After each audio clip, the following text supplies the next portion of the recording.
Welcome to Brevard News, your home for real news in Brevard County. My name is Kevin Jeffrey, your moderator, and my co-hosts are, we have Katie Delaney, County Commissioner of District 1, or as we affectionately call her, the Commish. And we also have Stale Bailey, who is our investigative reporter. And welcome both, one and all. Our quote for this week is, "Government is best which is closest to the people. Yet that belief is betrayed by those state and local officials who engage in denying the right of citizens to vote. Their actions serve only to assure that their state governments and local governments shall be remote from the people, least representative of the people's will, and least responsive to the people's wishes." And this comes from former President Lyndon B. Johnson. And he's right. It's local government that's important. I know that a lot of people get whipped into a frenzy over the presidential election or the governor's election, but do you know what impacts you more than any other election? It is the local election of your city councilman and your mayor and your local government in your area that will impact you more than anything else in this life. On this week's episode of Brevard News, Firefighter workshop coming up on January the 30th. Also, Debbie Mayfield takes center stage on her amendment against self-government. Also, Speak Up Brevard opens the door for residents to have input in county government. A $70,000 fraud claim raised against the city of Titusville. Lacey wins again for Breck. And also, we have a special meeting coming up in Titusville, and you want to know about that. And then we will have our kudos of the week, as well as my 2 cents. One of the caveats that came out in the appeals process and the ruling by the Court of Appeals on the Right to Clean Water Act in Titusville was this little caveat that came out about Debbie Mayfield. Really interesting. We find that she buried into the Clean Water Bill in 2020, at the last part of it, a little provision that ended up usurping the rights of the citizens, not just in Titusville, but all over the state. And so, Stella, you've been looking into this and you have a story about it. Yes, so I did some research, and what I found in this is that she snuck inside of a bill called the Clean Waterways Act 2020 bill, is a preemption. And what that does is it basically stops local efforts to adopt the right to give rights to waterways and trees and things like that. And so it takes away home rule, essentially. It runs contrary to it, right? And that was the whole purpose of home rule, which was passed in 1968, which was to restore the rights of the citizens back to the local government, right? So how it seems like the appeals process or the appeals court did not even consider this aspect of it, did they? As far as home rule is concerned, I mean, there seems to be a contradiction here. It didn't seem like they even looked that part over. Their interpretation of it didn't even look at the fact that the city of Titusville residents put that they gave the right to the residents, not to the water bodies. And so there's a bit of a conflict there and confusion. And so a lot of people believe that this needs to go up and be reviewed by the Supreme Court for that reason. Well, it has implications because based upon their ruling and based upon this provision she put in, you cannot actually advocate for the rights of animals or water or trees on a local level. Would that be correct? Yes, correct. And I think what you're going to see, especially with this recent ruling by the 5th District on the city of Titusville, is that there's ordinances across the state in various cities that, for instance, require cities to keep a certain amount of trees during development. So how does that impact things like that? They've kind of tied themselves in knots in what in this ruling that they ruled on. There's some contradictions here that it's not as obvious, and it's going to be interesting to see how this ferrets itself out. And it looks like there may be an appeal on this ruling. Is that possible? I think it is very possible, and I think with Debbie Mayfield's actions up in Tallahassee, I think the reason why that's so important is because it does take away citizens' rights on a local level. And she didn't just do this. Preemption has been used over time and time again, like the Live Local Act. She voted for that. And She actually pushed the Live Local Act. And if citizens really understand and realize what that Live Local Act is and what it's going to do to the local areas, they'd be up in arms about it, right? right. And I think now we're at a point in this situation where people need to be looking at their state legislators and the decisions that are being made up there, because they are impacting us locally. What they do up there when they preempt us is what they're doing is they're taking away our right to make decisions for our own communities and to be able to pass ordinances and things that may better protect what's our community, our water quality, give better, more teeth to environmental protections, because this would have never happened if the citizens believed that the agencies and the state was even doing their job. So what this basically is doing is undermining home rule. The reason home rule was passed, the whole purpose of it was to return power back to the people on a local level, right? Yes. And so by her actually putting this amendment in the bill, it completely undermines that, right? Yes. Yes, it does. And a lot of these politicians in Brevard County, they pride themselves on home rule. Some of them even get awards. And it's interesting that those same people, That's those same people what? Go ahead, finish the thought. those same people that claim to be such home rule heroes, they're fighting against the citizens, and they're, all for suing their own citizens and this preemption. We're going to see that. And this preemption, or what Debbie Mayfield did, does not absorb the city of Titusville from what their responsibility was. And they had a responsibility, and we're going to talk about that they neglected. But this was an issue, and we're going to see where this goes. And you have more stories coming up on this.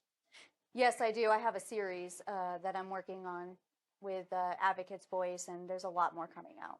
Look forward to seeing it. Now, on the county level, we have a lot of issues going on, and of course, at the top of those issues is the firefighter situation, and we are hemorrhaging firefighters. As of January of last year, it's well over 100 firefighters that have resigned, and we read a letter from one of the firefighters last week that resigned. And there's a firefighter workshop that you came up with, and it's going to be on January 30th. And what is the purpose of this workshop? So the purpose of it is for the citizens and the commission to talk about this topic and figure out what things are important, what things aren't important. We know for a fact, and I think everybody agrees, that we need to get our fire department funded properly. And so now we need to figure out from the citizens, what are some things that we can give and take so that we can get this money to the fire department? Because the last thing that we want to do is have to raise taxes. So we need to know where are the areas that people are willing to give a little to the fire department. And it's going to take multiple funding sources. It's going to take a little bit of taxes, a little bit of raising impact fees for the developers. It's going to take a little bit of interdepartmental shifting of money, so that it's not one whammy to one particular area. What about some of the staff, maybe giving back a little bit of money, or maybe some of the politicians in the area? I mean, was that possible that they could give some money to this cause? Well, I don't know about like donations. I mean, I'd love to. Well, I'd love I'm to talking take about that. surrender, falling on the sword and saying, I'm going to not take a raise this year. Right. I will give this money to the firefighters. Yeah, Possibly. I mean, something for me is, the very high level staff in the county. To me, it's a little bit much that they get the same raise as everybody else, since their salaries are already so much higher than everybody else's. So that could be something that we could look at as well. But again, I'm one vote. I have to, it has to be the will of the board as a whole. So are the commissioners on board with this workshop? Are they behind this idea? So if I remember correctly, it was either a 5-0 or a 4-1 vote. I can't remember what the vote was, That's but a good it start. was, yeah, for everybody I'm pretty sure it was a 5-0 vote to do this workshop. And I think it's really important because we really need not just the firefighters' input, which their input, of course, is super important, but the citizens, we need your input, because we need to know, like I said before, where's the give and take that you all are willing to do so that we can get our fire department funded. The main thing that you have, and a lot of the people have problems with, is that you people will come, or government will come and ask for a tax increase, and the money, it seemed like it disappears. Mhm. Right? You remember a few years back when the school board came and asked for an increase, Right. right? And then they came back and said, "Oh, there's still a problem." How Mhm. does that work? And I think that's the problem you're going to have with residents, right? And being Right. able to overcome that. Absolutely. Well, one of the things is that, unfortunately, inflation. That is, I mean, nobody predicted the inflation that we dealt with over the past few years, and the other thing too is we need to look into some creative avenues, like maybe an EMS assessment, because that money then I'm sorry, not an assessment, where it's below the line, because if it's below the line on our taxes, it basically is locked into uh, that funding source, and So you nobody can can't, pull from that money. right? Which is one of the things. I mean, I think that's what the citizens are concerned about more than anything. It's not just paying taxes; it's paying taxes and then the taxes disappear, and it doesn't really go to the thing that they said that they were. It's the issue about, and it's frustrating as a Right. citizen. It's frustrating. Yeah, You think there are ways around it?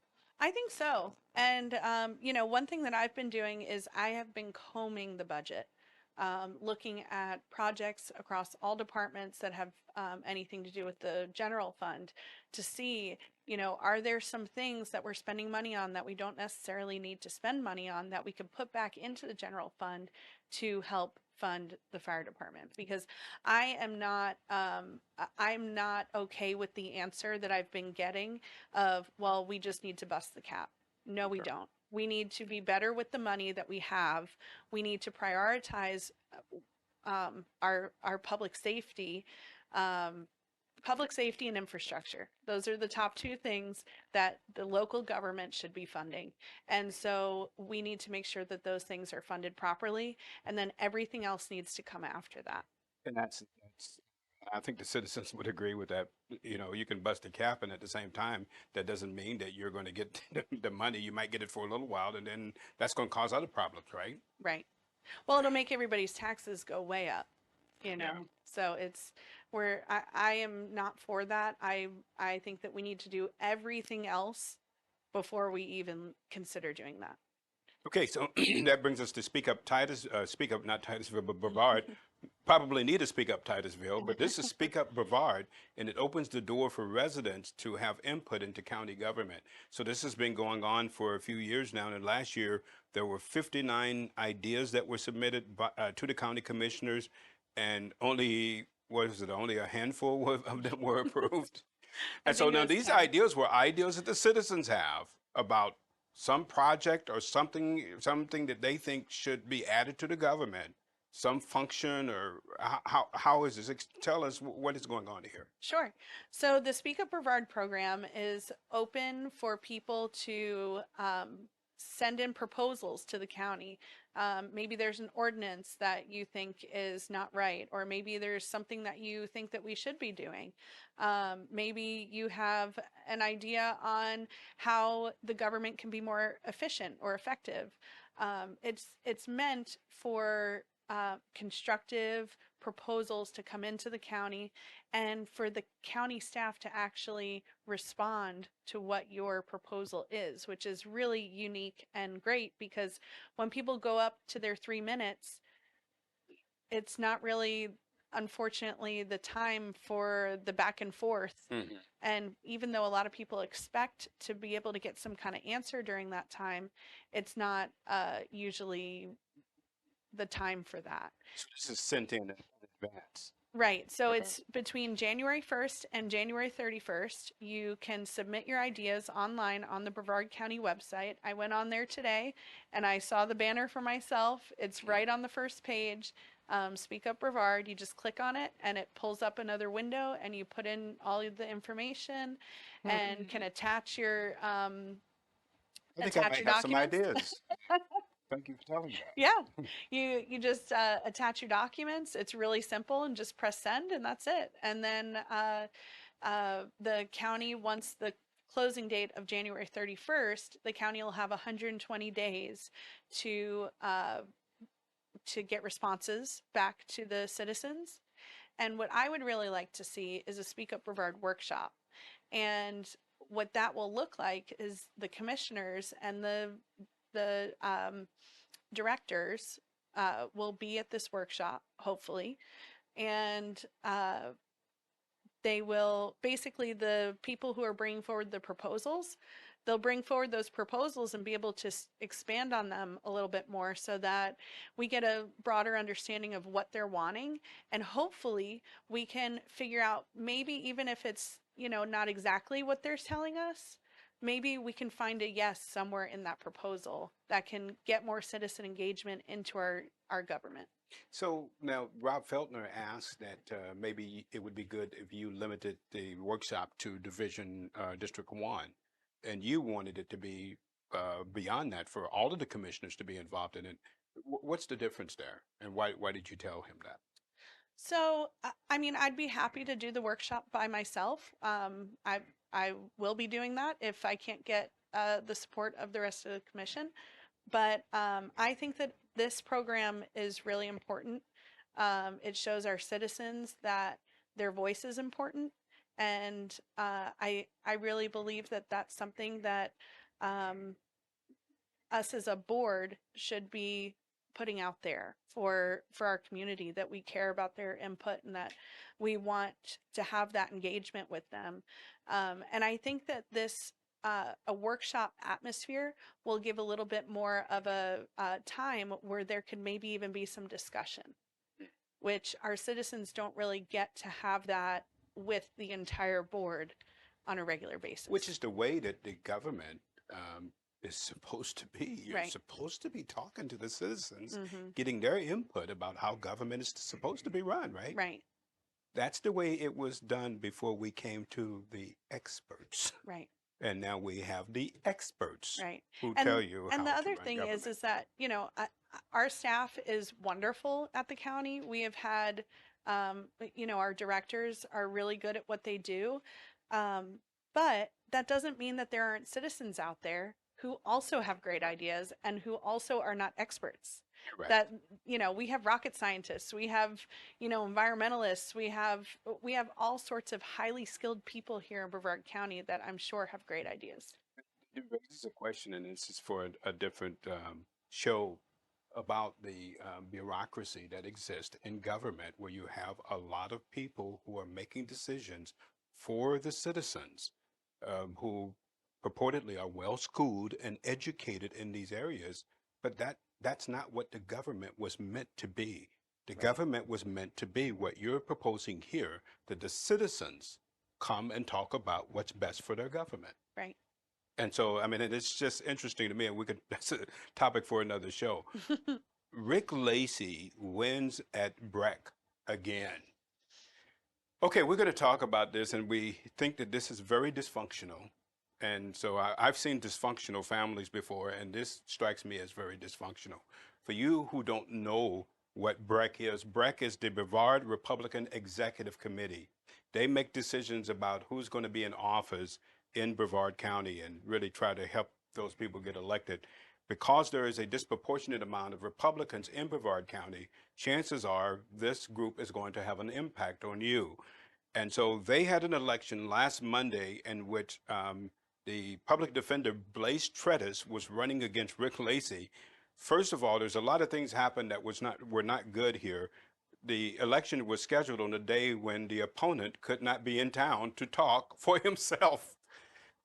And then you had just a lot of things happened in the meeting that were bad. You had people who were inside of the meeting that were not qualified to vote in the meeting, but they were allowed in at the behest of Rick Lacey because he said they were working for him. All bad stuff. I've seen dysfunctional families. Show me, Katie, where this is not one of them. talk me off the ledge. Well, this is not one of them. Unfortunately, I don't really know if I can talk you off the ledge.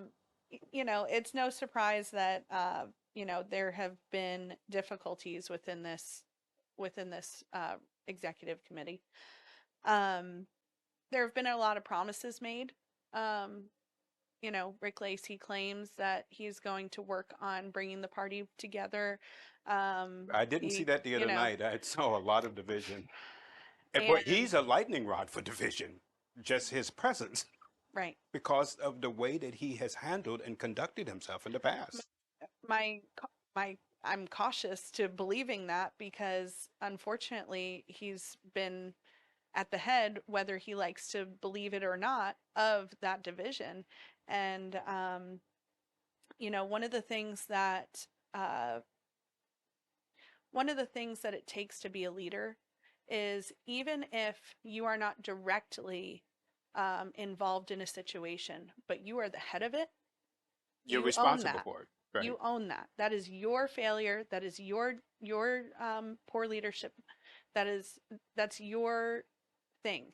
And when somebody doesn't take that responsibility, that to me does not show a good leader.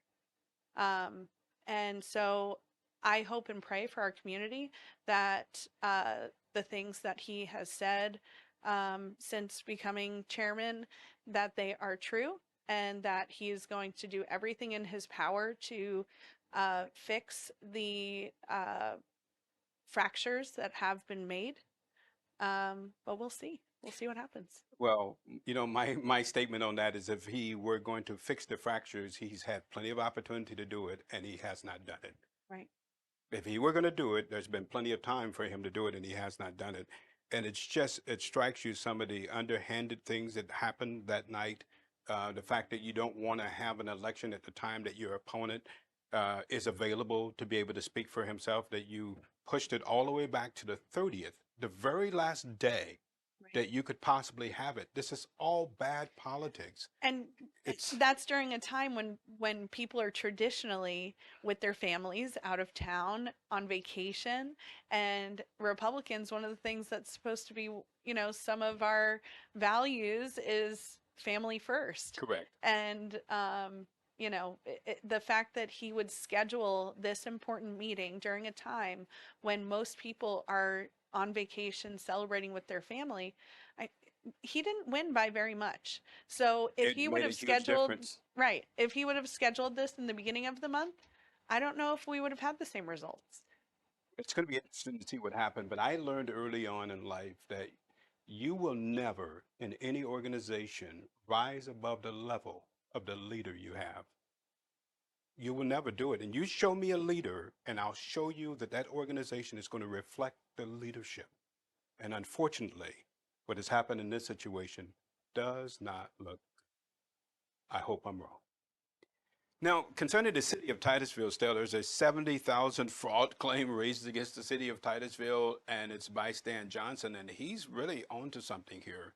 So he's holding the city to the fire over a statement they made about some report that they paid $70,000 for which now we're finding there is no such report, and they're back. Yes, so the statement was made in February of 2019, and it was on the record. It's at their regular city council meeting, and it was a former mayor who got up and he did this whole extravagant show. There was a table behind him with tons of folders, and he goes, this is 2012, 2016, 2019, and then he looks at the city manager who's still at the city, Scott Larice, and he says, how much did we pay for this study? And he says $70,000. So the city manager made this claim Yes. that they paid $70,000 for this report. Yes. Okay.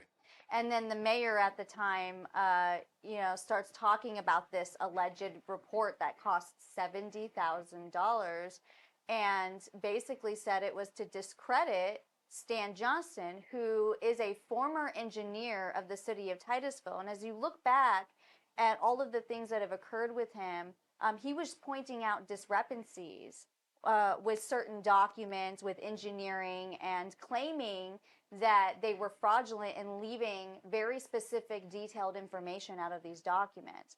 So that's what led up to this whole alleged $70,000 that they paid for this study to basically discredit Stan Johnston. And so you have he has been relentless since. I'll give Stan credit. Yeah. Stan has stood by himself on many occasions, and he's doing it because of the fact that he thinks that what they're doing is not right, right? Yeah, he thinks that what they're doing is not right. They tried to discredit him. This isn't the first time that they've done this to a citizen in Titusville. This is just the first time they had somebody who was so persistent, who continuously goes back to city council meetings and speaks and speaks. And it's throughout the years, he's even said, we cannot continue to conduct business like this under the current city manager and staff because we still haven't resolved this issue regarding the $70,000 alleged fraud. So he's holding their feet, and so it's come back now that he's been proven to be right.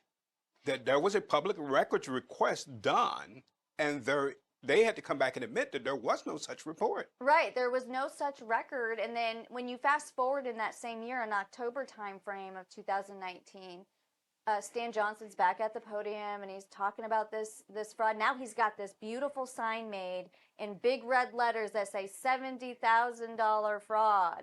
And he looks at them and he says, "Where's this alleged report?" And then that's the meeting that they start to backpedal and they say, "Well, it wasn't necessarily $70,000. And it didn't really talk about you, Stan Johnston." And then he's asking who's the contractor, and the reason why this is so important is because I think looking back at history, it shows you There's consistency. it's There's a pattern. consistency. Yes, there's pattern getting to today because we've seen this not just with his case. We've seen it happen with another resident who recently spoke and said there's missing documents from 1998 regarding a tree fund. And we have no idea where the money went with that. And then you see it again with the Sandpoint Park 7 million gallon sewage spill where residents are like, well, who put the pipe in? Aren't they liable? You have city council members on the record saying, we think they should probably be liable because they installed But it we don't know. incorrectly. Apparently, with a public records request, we can't even find out who the contractor No, is. we cannot find out who the contractor is. Why? I suspect it's because it's somebody they know.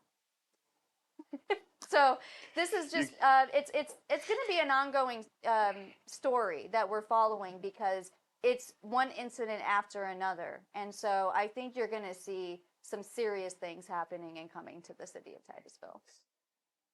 Can't make this up. No, excuse me. Yeah, there's a special meeting coming up in the city of Titusville, Monday the 13th at 5:30. But interesting enough, it has a phantom agenda.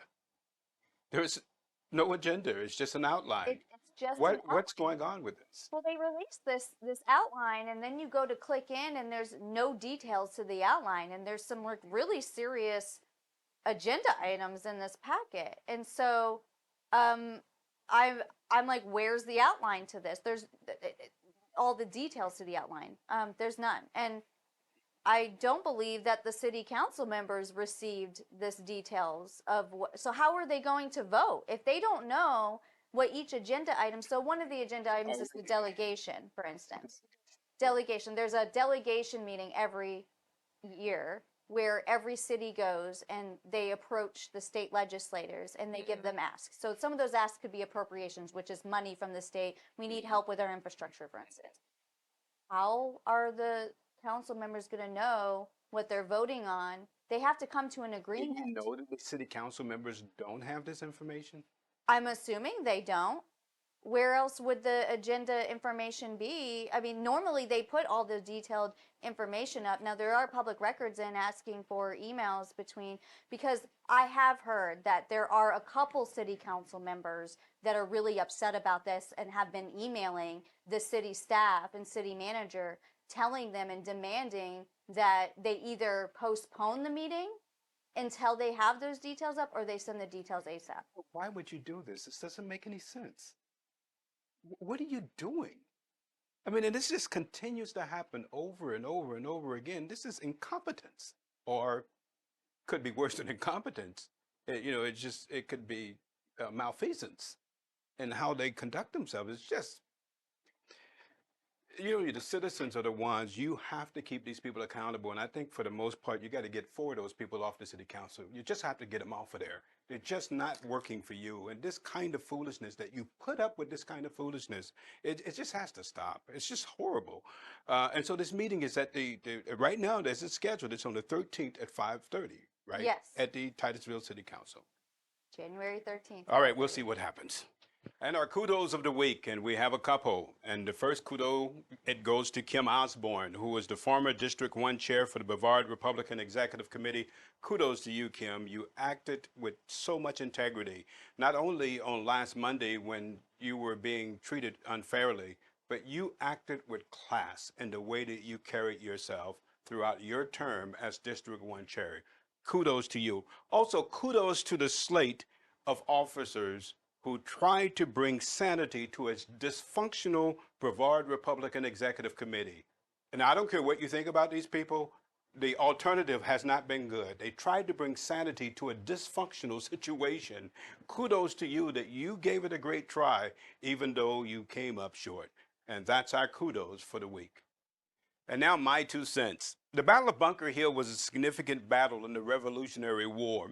On June 17, 1775, Colonel William Prescott led a group of 1,000 militiamen in an attempt to defend Bunker Hill.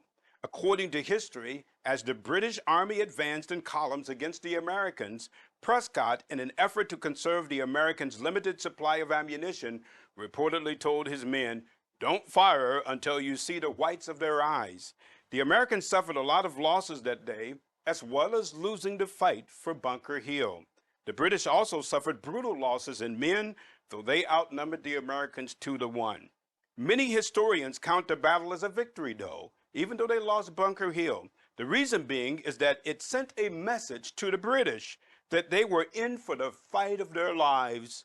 Historian Francis G. Mayer said this. He says, despite losing the strategic positions, the battle was a significant morale booster for the inexperienced Americans, convincing them that patriotic dedication could overcome superior British military might. Additionally, the high price of victory at Bunker Hill made the British realize the war with the colonies would be long, tough, and costly. Don't you know that every fight for freedom ought to be that way? You never fight for freedom in a way that's going to be easy. Remember Bunker Hill. They lost the battle, but they won the war. And that's my 2 cents.